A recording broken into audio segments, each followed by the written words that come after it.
Si je vous dis que lui, je l'utilise plus seulement de temps en temps pendant mes vacances, mais pour me déplacer, venir à Arte par exemple. Eh ben, je suis loin d'être le seul. Strasbourg, Paris, Berlin, en 10 ans, ces villes ont changé de visage et laissent de plus en plus de place au vélo.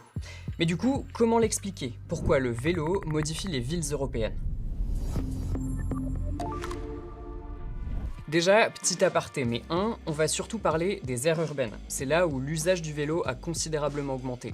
Et 2, la voiture reste le mode de transport le plus utilisé en général en France pour les trajets domicile-travail. En 2021, c'était 3/4 de ces déplacements qui se faisaient en voiture. Mais à côté de ça, la part de ces déplacements faits à vélo augmente. Entre 2017 et 2022, les trajets domicile-travail faits à vélo sont passés de 2,2 à 3,4%.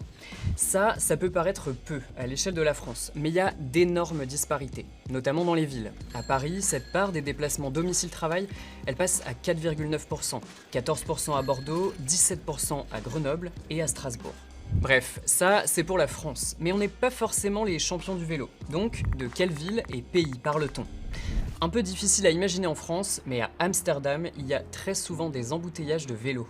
Du moins aux heures de pointe. Pourquoi?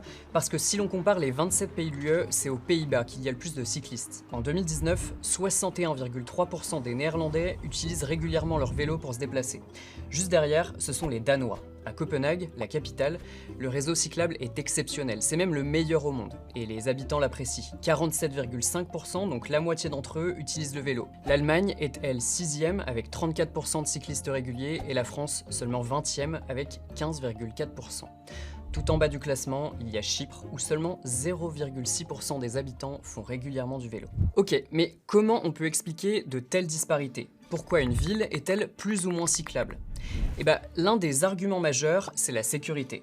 Par là, je parle du fait que des pistes cyclables existent et soient sécurisées, comme ici quand elles sont séparées de la route par exemple. En 2022, en France, un quart des personnes interrogées dans cette étude citaient la présence de pistes cyclables sécurisées comme raison qui pourrait les pousser à utiliser davantage le vélo. Il y avait aussi le prix des vélos électriques abordables ou l'existence de lieux de stationnement qui étaient cités par exemple. En fait, ça va même plus loin. Une ville qui crée des infrastructures pour les vélos crée aussi ses cyclistes. C'est en tout cas ce qu'a observé ce représentant d'Asso à Paris. Alors le Paris d'il y a 10 ans, il n'avait rien à voir avec le Paris d'aujourd'hui. C'est une ville où il y avait encore beaucoup de voitures, beaucoup de stationnements, de larges avenues, sans infrastructure sécurisée.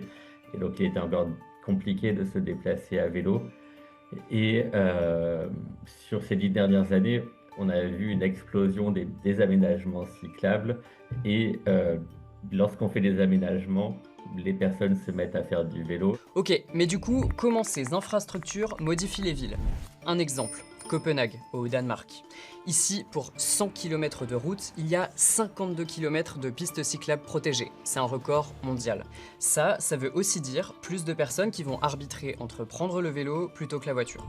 Et ça veut aussi dire d'autres conséquences, économiques et écologiques. Le vélo coûte moins cher qu'un trajet en voiture ou en transport en commun. Et surtout, il émet moins. Si on exclut la fabrication, le vélo électrique c'est 13 grammes de CO2 par kilomètre. La voiture électrique, 103 grammes de CO2 par kilomètre. Et la voiture thermique, 218 grammes par kilomètre en moyenne. Ça, à l'échelle d'une ville comme Paris, à moyen terme, ça change l'image de la ville, où la voiture est désormais moins présente.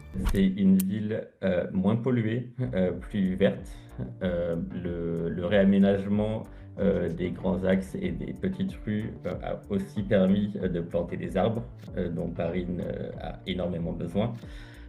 Donc c'est moins de bruit puisque les nuisances sonores sont principalement causées par les véhicules motorisés à Paris. Bref, vous avez vu, l'utilisation du vélo progresse en Europe, dans les villes françaises notamment. Ça passe par la mise en place d'infrastructures qui favorisent les déplacements à vélo. Et ça a d'autres conséquences. On parle d'externalités positives. Moins de pollution, une meilleure santé, etc.